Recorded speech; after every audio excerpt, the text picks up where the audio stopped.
여러분 안녕하세요. 여의도 펀드매니저TV 2025년 1월 2일로 보고 2025년 연초의 관심 종목을 한번 총정리 한번 해보도록 하겠습니다. 네, 이것도 한번 너무나 이제 많은 이야기들이 연말에 시장에 나왔고 여러분들 공부 좀 하신 분들은 전부 다 요약 정리를 하고 다 아는 내용인데 과연 다시 한번 우리가 정리를 해보면서 연초에 어떤 종목을 관심을 갖고 좀 지켜볼 것인가 이런 것들은 굉장히 중요한 우리의 투자 전략과 대비가 있어야 좋은 것과 나쁜 것을 선별할 수 있는 능력이 나옵니다. 그래서 항상 학습, 프랙티스 연습하고 공부하고 또 보고 유튜브 보고 방송 듣고 찾아보고 정리하고 그러면서 한순간 쑥 지나가는 그 종목과 그 섹터 이게 항상 돈이 되는 거죠. 항상 준비 없이 사면 오래 못 버틴다. 이게 영원한 진리죠. 제가 여러분들이 말씀드렸죠. 한일러지 이제 로봇도 마찬가지인데 레인보우 로보틱스 치고 올라오지 않습니까? 지난 1년 동안 그 많은 고통 속에 있었는데 잘 견딘 사람은 이제부터는 이제 꿈을 꿀 수 있는 거죠. 왜 그러냐면 팔 사람들은 못 견디고 13만 원고 갔을 때 다 떨궈버렸으니까 고통스러운 거죠. 그러나 로봇 시장에 대해서 확신을 갖고 그 고통을 질근질근 씹으면서 견디는 사람들은 또 먹는 시기가 온다. 따라서 많이 알아야 오래 버틴다는 거죠. 많이 알아야 오래 버틴다. 따라서 올해는 많이 알아서 오래 버티는 이 두 가지 단순한 단어에 집중을 하시라. 자, 2025년 관심 종목의 가장 중요한 핵심 포인트는 선반영 여부가 중요하다. 제가 봐서는 거의 70% 이상 이미 주가에 선반영이 됐다는 거죠. 따라서 이제 쫓아 들어가면은 다 물릴 가능성이 100%이다. 따라서 이미 가지고 있는 것들은 팔 생각을 하고 만약에 혹시 안 가지고 있다면 지금 사는 게 아니라 자기 나름대로 가격대를 정해서 선반영이 좀 풀리고 밸류에이션이 내려오거나 가격이 좀 내려 싸질 때 사야지 지금 쫓아가면 바보 멍청인 거죠. 두 번째, 우리가 관심 종목들을 예상을 했는데 빗나갈 가능성 항상 연말에 예상한 것들은 연초에 절대로 그대로 들어맞는 법을 저는 보지를 못했습니다. 네, 운영경력 30년에 제가 느낀 경험이죠. 조심해라. 따라서 1월 20일 취임식 이후에 모든 것을 공략을 해라. 1월 20일까지는 변동성과 언클리어라고 했죠. 제가 불확실성이 세상을 지배할 것이다. 변동성이 커질 것이다. 이때 잘못 짜면 나락으로 가는 거죠. 좀 덜 먹더라도 트럼프가 1월 20일 취임하고 한 일주일에서 1월 말까지 2월 초까지 많은 것들을 쏟아낼 겁니다. 그때 가격이 쭉쭉 빠진 것들 중에서 자기가 사고 싶었던 종목 또는 지속 올라가는 종목 그때 사고 들어가도 늦지 않은 거죠. 네, 이런 것들을 잘 이렇게 분별해서 보는 거. 선반영 조심. 선반영 됐다. 다음에 예상을 빗나갈 가능성에 대비를 해라. 취임식 이후에 공략을 해라. 덜 먹더라도. 이렇게 세 가지의 큰 가이드라인을 가지고 2025년 관심 종목 섹터별로 한번 살펴보도록 하겠습니다. 첫 번째는 올해는 뭐 사는 사람들이 AI 반도체가 아니라 양자 컴퓨터다 이렇게 이야기하는데 저는 반대로 선반영이 너무 많이 된 측면도 있다. 주의해야 될 것 같다. 뭐 그런 생각도 좀 하는 거죠. 양자 컴퓨터. 네. 미국은 중국의 AI, 양자 컴퓨터 등 첨단 기술에 대한 미국 사모펀드와 벤처 캐피탈의 투자를 전면 통제하기 시작했다. 미국 자본이 중국 AI 양자 컴퓨터 분야에 유입되는 것을 차단하기 위한 거죠. 미국과 중국을 중심으로 양자 컴퓨터 칩 개발이 속도를 내면서 관련주 수혜가 부각이 됐죠. 이미 선반영이 70% 넘었습니다. 올 1월 개막을 앞둔 세계 최대 IT 전시인 CES 2025에 양자 컴퓨팅 프로그램이 추가되었다는 소식이 전해지면서 관련주로 투심이 몰리기 시작했다. 이게 이제 연말에 오르기 시작했죠. 또 우리나라 정부가 국내 최초로 양자 정보기술 분야 국가 표준을 제정을 했다. 이것도 굉장히 중요하죠. 뭔가 복잡한 것들을 제정을 했는데 한번 읽어봅시다.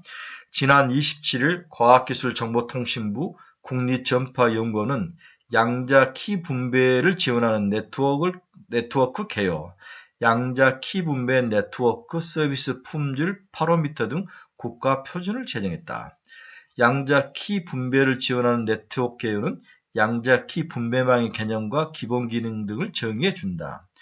양자 키 분배 네트워크 서비스 품질 관리 파라미터는 양자 키 분배망의 서비스 품질을 평가하기 위한 매개 변수를 규정한다. 와, 너무 어려운 말이죠. 네. 중첩과 얽힘이라는 이 양자의 기본 개념을 이해하지도 못하면서 내려왔는데 국가가 이제 양자 컴퓨터를 키우기 위한 뭔가 표준을 정하고 여기에 대해서 매진을 했다. 국가가 키우기 시작했다. 이 정도로 이해를 하시면 되고 CES 2025년에 양자 프로그램이 추가됐다. 네, 이거 관련주들이 나왔다는 거죠. 네, 니게트, 엑스게이트, KCS, QSI 이런 종목들인데 너무 많이 올랐어요. 이미 선반영된 측면이 있다. 이미 선반영된 측면이 강해서 추격 매수는 비추다. 이제는 중요한 것은 트럼프 정부의 양자에 대한 정책 방향성이 입으로 나오느냐 안 나오느냐가 굉장히 중요하다고 이야기를 했죠. 트럼프 정부의 확고한 양자 컴퓨터 활성화 정책이 정책으로 나온다면 추가 상승이 가능하다. 그래서 1월 20일까지 기다려보라는 거죠. 반대로 언급이 없다면 주가로 다시 조정을 받을 가능성이 높아 보인다. 따라서 이미 가지고 계신 분들은 추가 상승 시마다 이익 실현을 해라. 이익 실현. 네, 이렇게 양자컴에 대한 제 생각을 정리를 해봤습니다. 두 번째 업종은 조선이죠. 네, 조선업. 2025년 업황 지표는 양호한 수준이다. 2025년 전 세계 신규 수주는 7,200만 GT로 2024년 대비 37% 감소가 예상이 된다. 다만 수주 감소의 원인이 단순히 2024년의 높은 기저효과와 필요 이상의 일감을 보유한 조선사들의 전략적 선별 수주 때문이다. 즉 가격 싼 것은 버리고 앞으로 들어올 높은 것만 대비해서 더욱 그를 비워놨다는 거죠. 성과 역시 조선사들의 선별 수주 전략으로 높은 수준에서 지지가 될 것이다. 두 번째, 점유율이 정상화될 것이다. 우리 국내 조선사를 이야기하는 거죠. 2024년에 중국은 역사상 최고의 수주 점유율을 기록했다. 반면 한국은 점유율은 급격히 하락한 측면이 있었다. 중국은 캐팔 증서 효과를 감안해도 양국의 2024년 점유율은 비정상 수준이었다. 이를 중국의 기술 경쟁력 개선 혹은 중국의 출혈 경쟁의 결과물로 해석하는 것은 무리가 있다. 이는 한국과 중국의 양국의 수주 전략의 차이 때문에서 발생한다.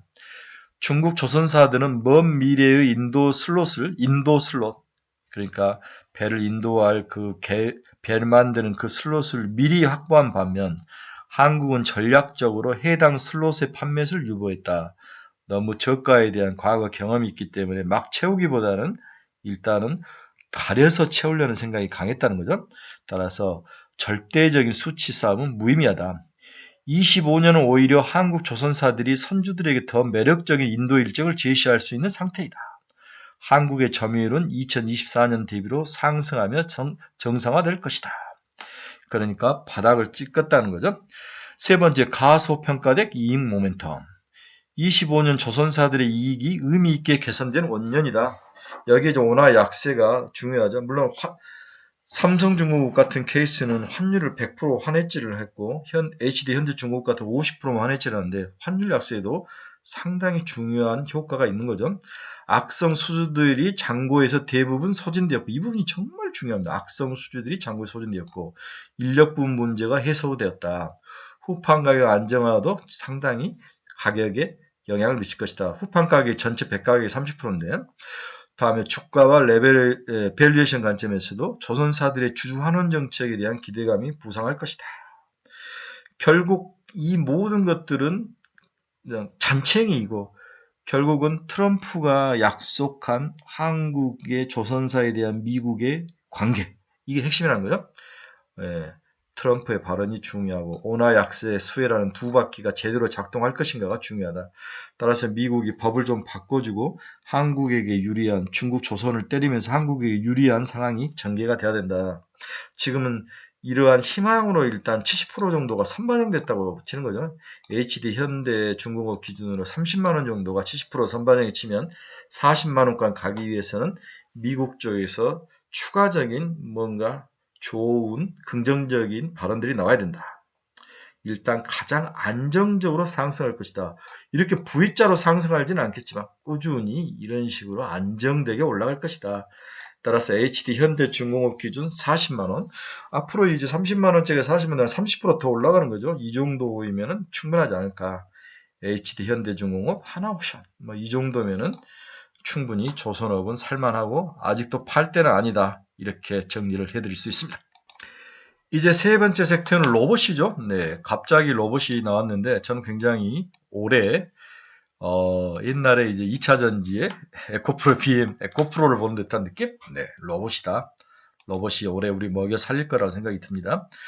네, 휴머노이드 상용화 시기에 대해서 이제 부정적인 생각들이 많죠. 보스턴 다이나믹스와 테슬라 등 주요 휴머노이드 개발사들의 지속적인 노버 업데이트 공개에 따라 휴머노이드 상용화 기대감이 시장에서 만빵으로 나타나기 시작했다. 시장은 휴머노이드 시장 침투가 본격화되는 시점을 2030년 중반으로 본다. 앞으로 5년이나 더 남았다. 로봇의 가격과 성능을 고려한 투자 해수 기간이 2년 이내로 들어온 시점을 본격 상용화 시점으로 추정이 되고 있다. 지금 2년 이내로 아직 안 들어왔다는 거죠. 기대감은 크지만 아직 로봇의 지능적인 부분과 하드웨어 개선도 필요하고 향후 사회 수용성에 대한 부분도 충분한 고민이 이루어져야 할 것으로 예상이 되고 있다. 이게 이제 일반적으로 휴머노이드 시장에 대해서 긍정론과 부정론을 다 이렇게 정리가 됩니다. 그러나 지난 연말에 삼성전자가 우리 레인보우 로보틱스에 본격 참여를 했죠. 뭐 여러 가지 이유가 있겠지만 일단은 제1대 주주로 들어오면서 자회사로 편입을 했다는 거죠. 네, 네스를 자회사로 편입했다. 나머지는 한번 읽어보시기 바랍니다. 따라서 레인보우 로보틱스 저는 30만원 존버 전략 추천합니다. 지금 17만원, 16만원까지 올랐는데 30만원까지 존버 전략. 그다음 강력 추격 매수 구간이다. 내일 목요일 날 좀 조정을 받으면 따라가야 될 것 같아요. 레인보우, SPG, 뉴로메카. 뉴로메카가 다 올라가는데 안 올라가니까 하나 넣어봤습니다. 로봇 괜찮다. 레인보우 로보틱스 20만원이 아니라 30만원까지 존버하자. 해볼만 합니다. 네 번째 섹터 종목은 에이직 반도체죠. 네, 뭐 말할 필요가 뭐가 있습니까? 올해 아주 본격적으로 개화가 될 것이다라고 생각을 하는데 막상 또 이런 종목들이 뚜껑을 열어보면은 또 잘 안 가는 면이 있지만 일단은 저는 굉장히 긍정적으로 보고 있습니다. 새로운 시장 성장성이 시작됐다. 빅테크 업체들은 비용 효율성과 엔비디아의 독점 축소를 위해서 에이직 칩을 적극적으로 채택할 거로 예상되고 있다. 나머지는 뭐 주저주저를 할 필요도 없으니까. 에이직 반도체 시장은 미국 기업에만 투자하자. 브로드컴과 마벨 테크놀로지. 네. 엔비디아와 그다음에 브로드컴의 사례, AMD의 사례처럼 1등 기업만 투자를 하자. 엔비디아와 AMD인데 AMD 2등은 거의 가지 않았죠. 이 에이직 반도체도 마찬가지예요. 1등이 브로드컴, 2등이 마벨 테크놀로지인데 브로드컴만 투자하자. 강력 매수 기간이다. 500달러까지 가는 거죠. 5번은 방산입니다. 방산 섹터는 또 어떻게 봐야 될 것인가? 그동안 11월까지, 10월까지 방산이 좋다가 11월, 12월 두 달 아주 박살이 났는데, 일단은 전쟁이 멈출 것처럼 이야기가 되면서, 그 다음에 이제 팔 만큼 다 팔았다, 수주가 나올 만큼 나왔다, 이 두 가지로 이제 조정을 엄청 받았는데, 또 연말에 갈수록 결국은 방위비를 늘려야 되는 게 아니냐, 전쟁이 오래 갈 것 같다는 생각도 있고, 네, 호학제가 동시에 지금 존재하는 상황입니다. 25년 러시아 우크라이나 전쟁의 휴전 가능성은 호재다. 그러나 전쟁의 장기화 그리고 트럼프 2.0 시대에 촉발할 무역 장벽이 주요 변수로 등장하는 것은 악재이다. 업종 전체별 무차별 상승보다는 종목별 움직임으로 차별화가 돼야 될 것 같다. 따라서 글로벌 분산이 잘 돼 있는 종목에 대한 투자가 필요하다. 전쟁이 발발한 유럽 중동 중심의 지상 방산 수요가 K 방산 수출 상승으로 이어지며 경쟁력 재평가 계기로 작동을 했다. 다만 미국과 유럽의 무역 장벽이 상승하고 대규모 수출 계약 완료 후 이로 인해서 대형 수주 확보가 좀 늦어지고 다시 나오기 시간이 좀 걸리죠. 대신 이런 악재들보다는 올해는 비교적 관심이 벗어나 있는 동남아, 중남미 등 제3세계 국가들도 군 현대화 및 무기 확보, 방위산업 영장 성장에 대한 수요가 높아질 것으로 전망이 되고 있다. 그래서 이렇게 제3세계에 뭔가 글로벌적으로 스프레드가 잘 돼 있는 그러한 기업을 찾아야 된다는 거죠. 전쟁 종료 가능성과 미국과 유럽의 무역 장벽 강화에 대응하는 관점에서 수출 지역이 다변화되어 있는 그러한 기업.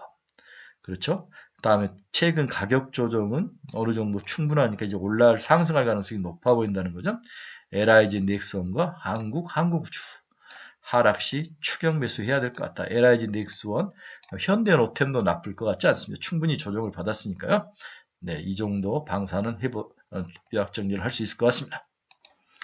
네, 여섯 번째는 드론과 AI 국방. 드론은 정말 중요하죠. AI 국방이라는 것은 어떤 전쟁 시뮬레이션을 짜고 국방비를 효율적으로 사용하고 어떻게 기술을 개발하고 어떻게 무기를 개발하고 이런 것들에 대한 소프트웨어 쪽에 대표적인 팔란티어인데 이게 이제 핵심일 수 있다는 거죠. 병력 부족과 AI 발전, 실전성 입증으로 가상화되고 있는 방위 산업의 무인화 트렌드. 우리나라는 급격한 출생아 감소로 병력 자원이 감소로 직결되고 있으며 세계 최강 미국 역시 모병 대상 인구의 감소로 병력 부족 현상이 발생하기 시작했다. 병사를 대체할 무인 시스템 도입 필요성이 증가하고 있다. 여기에 때맞춰 AI 기술의 발전은 무인화 무기의 개발은 전 세계적으로 트렌드가 될 것이다. 여기 앨런 머스크가 비행기 F-35인지 F-35인지 뭐 중요한 비행기 만드는 것이 무의미하다고 이야기를 한 거죠. 신뢰성과 윤리적 문제에 대한 우려가 전장의 AI 도입 및 무인화의 장벽이었으나 이번에 저국의 전쟁에서 이러한 개념들이 다 깨져버린 거죠. 일단 필요하다. 이게 전쟁의 핵심이다라고 이제 결론을 내렸습니다. 재래식 무기 체계의 무인화, 차세대 무기 체계, 사족, 보행 로봇, 드론 등 기타 웨어러블, 전장 AI 분석 등 새로운 시장이 열려있다. 특히 차세대 무기 체계, 최근 실전 사용량 및 종류별 발전 속도가 급격히 증가하고 있다. 수요가 많은 반면 개발사도 많아 경쟁이 심화되고 있다. 이게 이제 드론 시장이라는 거죠. 안티드론 증가와 함께 드론 방어 체계의 수요도 증가하고 있다. 방어 체계의 특성상 보안성, 신뢰성이 중시되며 한국 업체의 서방 진출 가능성도 있다. 사족 보행 로봇, 각국 군에서 시험적 도입이 증가하고 있다. 일부 실전 사용 시작 단계까지 왔다. 높은 활용성과 무기 체계 등 비교적 낮은 비용으로 향후 확장 가능성이 높아 보인다. 기타 웨어러블, 그 다음에 전장 환경 분석하는 AI들 발전, 전쟁을 어떻게 하고 어디를 효율적으로 때리고 팔란티어가 그걸 증명을 했죠. 팔란티어, 조비 에비에이션. 조비 에비에이션은 지금 $8 정도인데 $20까지 보자. 팔란티어는 $200까지 봐야 되는 거죠. 이제 무인 전쟁의 시대가 도래했다. 핵심은 무인 드론과 무인 전투기, 무인 전쟁 로봇, 그리고 전쟁을 효율적으로 이끌 시뮬레이션을 할 수 있는 그러한 소프트웨어 능력, 따라서 장기 매수 전략으로 대응을 해야 될 것 같다. 일곱 번째는 바이오죠. 네. 바이오가 지금 시장에서 양비론에 입사했는데, 뭐라 할까요? 금리 하락의 수혜주인데, 미국이 금리가 하락하다 말아버렸죠. 또한 약가 인하의 피해주다. 네. 그렇지만 미래 먹거리로서 또한 그 바이오가 가지고 있는 그 특징을 또 무시할 수 없는 상황, 이런 것들이 이제 섞여 있는데 2025년은 바이오를 어떤 전략에서 투자를 해야 될지 한번 보도록 하겠습니다. 25년 임상 결과 발표가 쏟아질 것이다. 그런데 미국 복지부 장관으로 내정된 로버트 F. 케네디의 의료 정책에 대한 우려가 있다. 24년 11월 지명 이후 제약바이오 기업 밸류에이션 프리미엄이 줄어들었다. 25년 의료정책이 구체화되면 주요 제품의 실적 추정치가 하향 전망이 될 것이다. 이유는 정책의 불확실성, 특허 절벽, 2030년까지 독점권 산실로 약 3천억 달러 수익이 감소, 이에 대비한 글로벌 제약사의 M&A가 확대될 것이다. 2025년 국내 바이오 기업은 중요한 임상 결과 발표 등을 준비되어 있어서 글로벌 경쟁력을 강화해 나갈 그러한 원년이 될 것이다. 또한 약가 인하 정책은 우리에게는 독과 약이 서로 이제 공존하죠. 비만 치료제인 GLP-1에 대한 가격 인하 정책을 내세울 것으로 전망되면서 지난 4년간 시장을 주도했던 일라인일과 노보노디스크 주가에는 부정적이다. 생물보안법 통과도 그렇게 확실하지 않다. 국토안보위원장으로 내정되는 랜드폴 상원 의원이 생물보안법에 대해서 반대를 한 거죠. 2020년 국방수권법에도 생물보안법을 포함되기는 어려울 것이기 때문에 생물보안법 단독으로 통과를 해야 되는데 약간 처음에는 통과가 100% 될 것처럼 봤는데 좀 미정적인 면이 있다. 우리나라는 처방약 앞에 3대 시장인 항암제, 비만 당뇨, 자가면역 치료제 이 세 개가 핵심인데 항암제는 ADC를 말할 수 있을 것 같은데 이 중에서 하나만 관련한 비만 당뇨 그렇죠? 비만 당뇨가 핵심일 것 같다. 고령화, 만성질환 증가, 의료 수요 급증, 혁신 치료제 개발이 필요하다.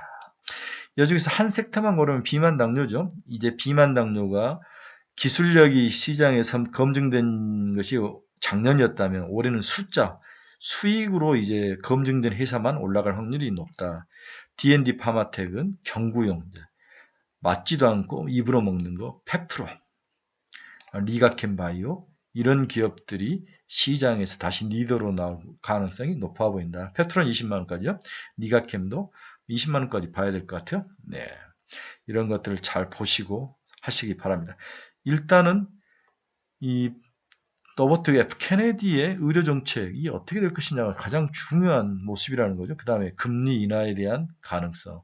금리가 지속 올라가면 버려야 될 것 같은데 이런 것들이 우리에게는 일단 불리한 면에서 시작했는데 그러다가 주가가 다 조정을 받았죠. 여러분 알다시피 알테오전 같은 거 40만 원 넘었다가 28만 원 갔다가 31만 원 회복인데 가격 조정은 어느 정도 끝났는데 추가로 상승하는 데는 여러 가지 변수가 있기 때문에 기존에 많이 알려진 정보보다는 차라리 비만, 당뇨 이 하나만 찍어서 가는 게 낫지 않을까 그렇게 생각도 해보는 거죠.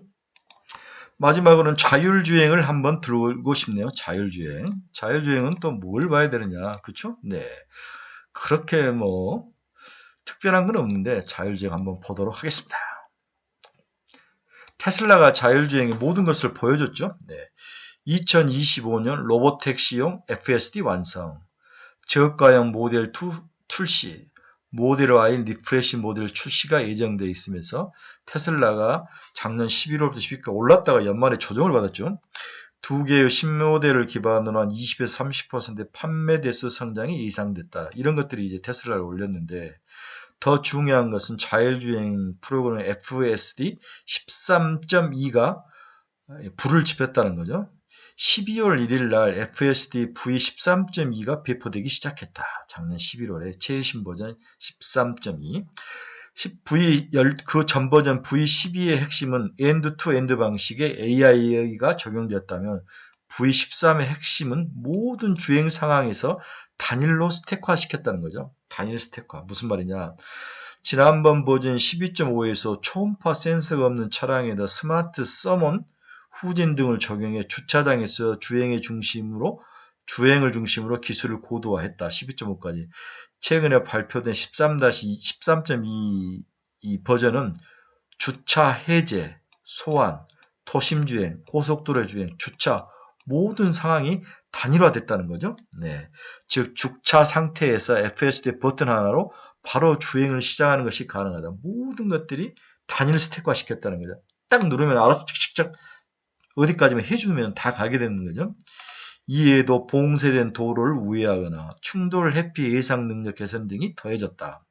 13.2 버전이 이는 5배 이상 개선된 데이터 학습 능력과 4.2배로 확장된 데이터 수집이 결합된 탁월한 어떤 업그레이드 덕분이다.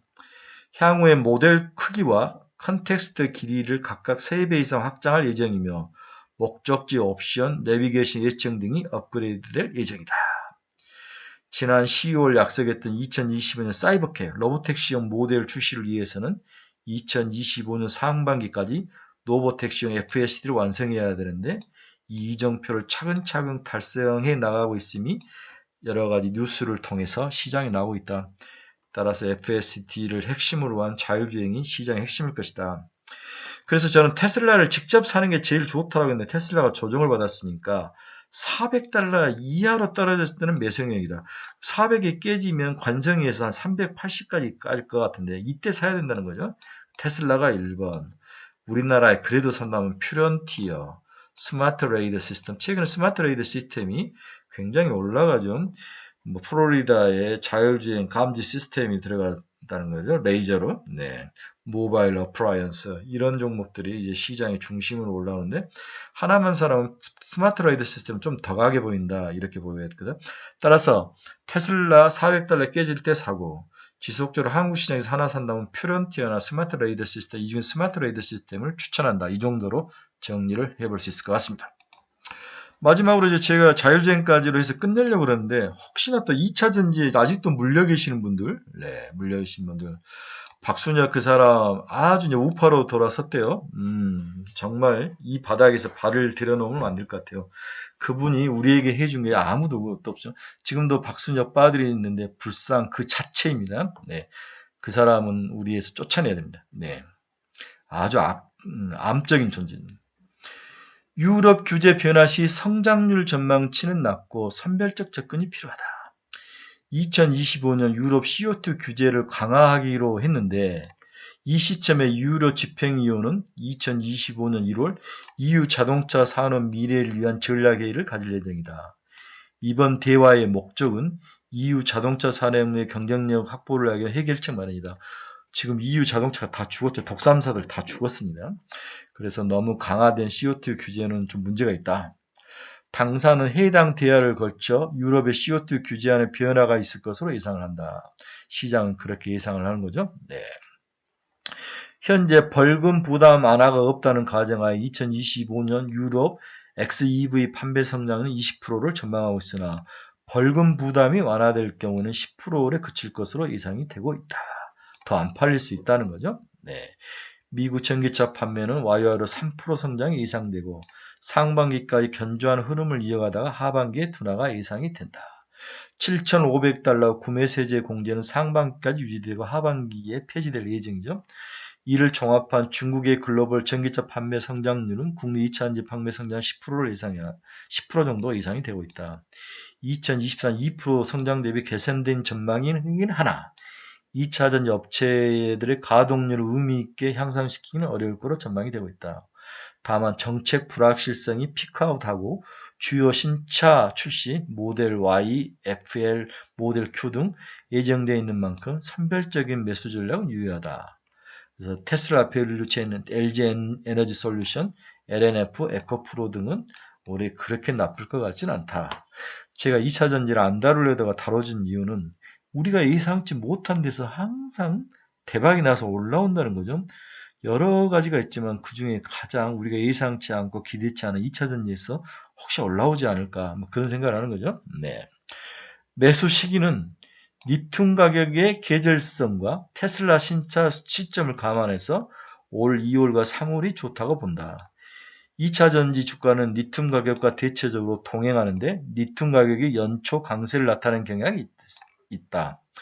실제로 2018년 이후 다운 사이클 기간 동안 수산화 리튬 가격 등락을 분석해 보면 1월과 3월에 강세를 나타낸 이후 약세를 나타낸 패턴이 반복되어 왔다. 아하, 2월과 3월에 사야 되겠네요. 주가 역시 대체적으로 비슷한 흐름을 보여주고 있다. 또한 많은 기대를 모으고 있는 테슬라 신모델 2종, 모델 Y 연초 출시, 모델 Q 중반 출시 기대감이 고조될 시기이므로 테슬라 밸류체인 중심으로 반등이 예상되고 있다. 미국 EV의 구매 세 공제가 하반기 폐지될 것으로 보여 상반기는 예상보다 강한 수요가 집중될 가능성도 염두에 둘 필요가 있다. 아하, 바로 폐지 않고 하반기에 폐지가 된다면 상반기에 2차 전기차를 살 가능성이 높다는 거죠. 네. 그래서 리튬 가격 상승은 1월에서 3월에 많이 나타나고, 다음에 테슬라의 신차 두 정도 주로 상반기에 나타나기 때문에 1월이나 2월 정도에 사는 게 맞지 않을까. 따라서 1월 2일 취임식 이후에 뭔가 2차 전지에 대한 전략이 나오면 그때 가격 빠지면 사는 게 맞지 않을까. 그리고 미국 CO2 규제 강화가 좀 옅어진다면 유럽에서는 오히려 전기차 수요가 좀 빠지지 않을까, 그런 생각이 드는 거죠. 호재와 악재가 서로 공존해야 되고 있다. 하지만 이렇게 된다면 그렇게 나쁠 것 같지 않죠. 많이 올라가지 않죠. 박스권에서만 움직여도 나쁠 것 같지 않은데, 2차 전지가 올해 의외로 상승할 가능성도 있으니까 좀 대비를 하는 게 어떨까. 그래서 LG 에너지 솔루션 이거 하나만 사고 나머지 다 버리자. 이게 이제 2차 전지에 대한 저의 생각입니다. 다시 정리해 봅니다. 선반영이 중요하다. 선반영 여부가 중요하다. 이미 70% 선반영이 됐기 때문에 강력한 추격 매수는 비추다. 조심해라. 예상을 빗나갈 가능성, 선반영과 비슷한 얘기죠. 우리가 연말에 연초에 좋다고 생각한 섹터가 반드시 가지 않더라. 따라서 취임식 이후에 구체적으로 트럼프의 정책 공약이 나온 이후에 가격이 하락한 것들을 위주로 집중 공략을 하자. 이게 이제 제가 말씀드리고 있는 요약분이죠. 2025년도 여러분 중에서 투자의 방향에서 잃어버리신 분들 많죠. 종목 상담이 필요하신 분들, 관심 종목이 필요하신 분들, 저희 카페 주소 치고 들어오시기 바랍니다. 2025년도 여러분들에게 좋은 친구가 되드리도록 하겠습니다. 유료 카페니까 충분히 생각하시고 들어오시기 바랍니다. 네, 25년 힘차게 좀 출발해서 작년에 그 어려웠던 상황을 잘 극복하고 올해는 좀 부가 쌓이는 그런 푸른배, 뭔가 좀 강한 느낌이지 않습니까? 을사년 또 우리나라 을사조약도 있고 뭔가 새로운 변화의 시기가 온 것 같다. 그 다음에 새로운 미국 정부도 출범을 하고 있고 우리나라도 신정부가 이제 출범할 것 같은데 이런 기대감들이 시간이 갈수록 반영되지 않을까 기대를 가지고 출발해 보도록 하겠습니다. 여러분 감사합니다. 다음에 뵙도록 하겠습니다.